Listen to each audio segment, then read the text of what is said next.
The press were obviously, and You tripped over his lips. well, the press and a couple of fans were chasing him, and he was trying to get out Of the way. Granted, Right, but knocked you down. at the time I didn't know who it was. I just Aye. knocked on my back, and So Mick Jagger knocked you down. Mick Jagger floored me. He didn't get a medal for it. So Charlie Magley beat you in the Europeans. Was that 75?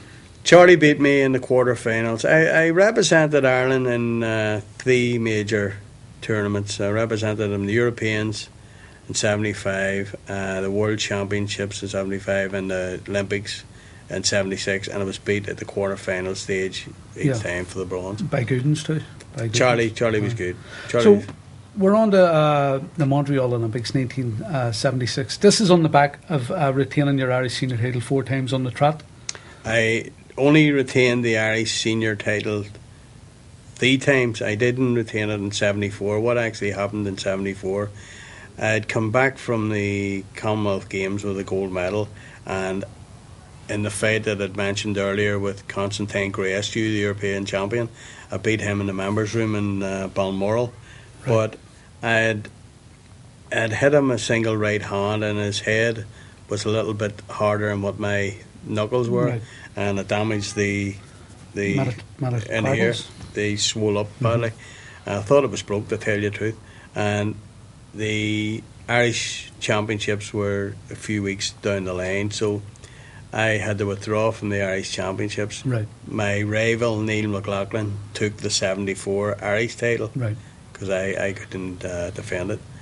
But the following year, I won it again the following year, you know. Right. But you says the Olympics wasn't like the Commonwealths, and the great crack with Jerry Hamill and John Rogers, and this time it was far more serious. Every country was trying to get an edge on the others. The crack that we had with every team that I had been picked in and participated in, there was always good camaraderie with the boys.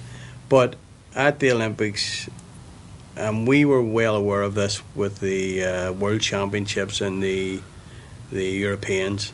You could have turned up at a training session only to find some other country using the gym. Mm-hmm. So how we combated that was through the wisdom of Jerry's story. Jerry had earned a reputation as one of the top trainers at the time, and to me, Jerry, the Irish team hasn't done just as good since the like of Jerry went out of it. Well, he was at the Olympics. But what Jerry had arranged, we could train with the Romanians, we could train with the New Zealand, we could train with Australia, a couple of other countries. So which meant we had 5 sessions a day that we could go and train with. The other countries had 5 sessions a day. Yes. If there was somebody in the same weight category as you, right, you had all your training done by that time. All you were doing was keeping fit. Yeah. You know, keep taking over. So that's how we combated that. But it wasn't a very happy experience for you. All the seriousness had come into it and all, you know. You drew Leo Randolph in the quarterfinals. Yeah, you lost a 4-1 split. I had a bye prior to that. And as you probably know, as every boxer doesn't want. No boxer wants a bye. You want to get in there and get going, you know. And the same again with Leo Randolph. I give my best. Just wasn't good enough. Just shaded. You lost a split decision to the guy that went on to take the gold. And he actually became world bantamweight professional. He became world bantamweight champion. So that was a great American team too. The only one out of the 5 gold medalists, the only one that didn't win a world professional title was Howard Davis Jr. And Howard Davis was good pro. Yeah. But you'd won a Biden memory from the 76 Olympic Games was your friendship with Sugar Ray Leonard. Well, I remember one morning what you could do at the Olympics was, if you fought the night before, you could go and get your video in one of the libraries and watch it on various televisions in one of the big rooms. And I met Sugar Ray Leonard. He was watching his fight, actually sitting in the seat in front of me. And it wasn't packed. It was just people just walking in, want to watch my fight and stuff like that there. Yeah. And we got talking and that there. And he was a big name even then with the Americans. In fact, the Montreal Olympics, it was America practically paid for it, because every night the queues across the Canadian border from America Yeah. for people coming to Montreal to watch the Olympics, Right. you know. Right. The revenue it was bringing in. He was a golden boy even at that time. Before I've got his 5 fights on DVD. The 5 fights in he had the Olympics. in the Olympics, 76 Olympics. Yeah. There's an argument which is the greatest Olympic team ever: the American 76 team or the 84 team. Right. The two great teams.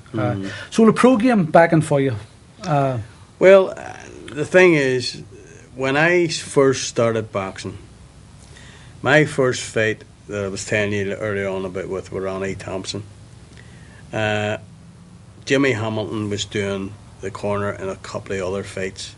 Consequently, he was always at the ringside. So when I came down for my first fight, I had a towel draped around my shoulders.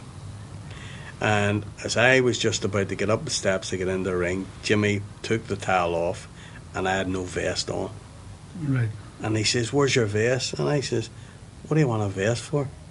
Because all the boxing that I had seen previous to that, except in training in the Spring Mount, nobody wore a vest. Right. They were all pro fights that I had been watching, and I didn't know the amateurs wore vests. Right. So somebody had to get sent back to the dressing room to get a little singlet that I had and tie a knot in the middle of it for me to wear at the first amateur fight. But the pro game... you went with Jerry Hassett? Well, how that came about... Jerry was after me too when I... Well, how Jerry came about... Jerry is a legend in his own time in the pro game and the amateur game. And I had got fed up with the amateur game after training so long for the Olympics to be put out in the first fight with Leo Randolph. I was disheartened.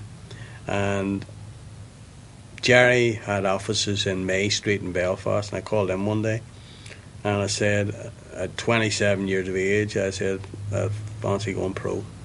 And Jerry was a bit long in the tooth for a later fighter, like. Yeah. But Jerry was I was always a late developer. I always thought I was 2 years behind times. And with being a runner-up in the 70, 71, 72, I always felt I was a late comer. And the first fight I actually had was, I turned pro with Jerry. The first fight I actually had was in the Templemore Sports Complex in Derry. I fought a guy, Jimmy Bott from England, who was number 3, I think it was at the time, in the British ratings. And I had the unfortunate ability to knock him out in about 20 seconds. Right. And I never... Subsequently, that could be the worst thing. Worst thing could have done. Well, boxing was dead here, and this was before Barney Eastwood came along. But you were on the road most of the time, taking late notice jobs, fighting good fighters like John Finney and Johnny Owen. Yep, that's right. You know, and you had a full-time job too. At the time, I had moved from working in the parks and cemeteries in Belfast to the shipyard. I went into the shipyard, and it was a real different way of life. Right.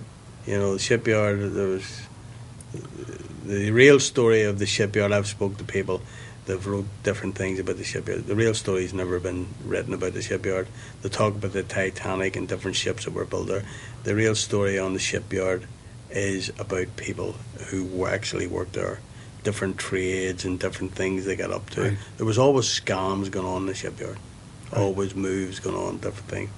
But fantastic place to work, But you were in a bit of a cul-de-sac. Your career was really going nowhere. And then Barney Eastwood came along in 1880. He signed 2 Olympians, Barry McGuigan and Hugh Russell, and started promoting here with great success. Yep. You fought in some of them undercards?